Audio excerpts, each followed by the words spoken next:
পবিত্র মাহে রমজান আজকে সেহরি খাওয়ার মাধ্যমে শুরু হতে যাচ্ছে। তো এই সেহরিতে আপনারা as a athlete or cricketer বা সাধারণ মানুষ হিসেবে কোন ধরনের খাবারগুলা খাবেন সেটা নিয়ে আজকের এই ভিডিও। তো আমাদের বডি যেন বিভিন্ন রকম মাইক্রোনিউট্রিয়েন্টগুলো পায় সেটা সুনিশ্চিত করার জন্য আমাদের বিভিন্ন রকম খাবারের সমন্বয়ে একটা সুষম খাবার তৈরি করতে হবে। যেমন আমাদের গার্ড সিস্টেম বা অন্ত্র বা আমাদের হজম শক্তি যেন বৃদ্ধি পায় এর জন্য বিভিন্ন প্রকার প্রোবায়োটিক সমৃদ্ধ যে খাবারগুলো আছে, দই, টক দই বা ক্যাফে। ক্যাফের হলো ফার্মেন্টেড এক প্রকার দুধের পানীয়। তা এটা সবসময় অ্যাভেলেবল না, যেটা অ্যাভেলেবল সেটি আমরা ব্যবহার করার চেষ্টা করব।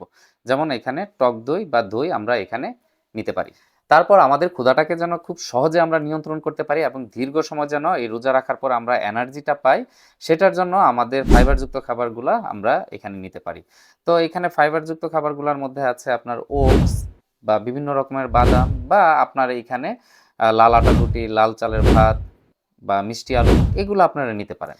সারাদিন যখন আমরা রোজা রাখবো তখন আমাদের বডি যেন ডিহাইড্রেট সহজে না হয়ে যায়, তার জন্য অ্যাজ এ অ্যাথলেট আপনারা বিভিন্ন রকম ইলেকট্রোলাইট সাপ্লিমেন্টগুলো নিতে পারেন বা অ্যান্টিঅক্সিডেন্ট যারা আমরা সাধারণ মানুষ আছি তারা বিভিন্ন রকম ফলমূল, শাকসবজি এগুলোও আমরা নিতে পারি।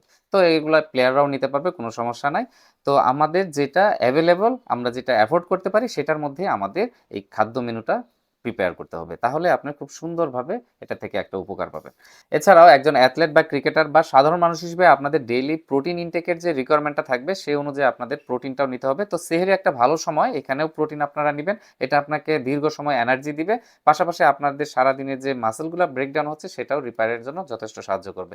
এখানে লিন প্রোটিনের মধ্যে আপনারা মাছ, মাংস, ডিম এটা আপনারা নিতে পারেন। তো এই ছিল আজকের ভিডিও। দেখা হচ্ছে খুব শীঘ্রই নতুন কোনো ভিডিওতে।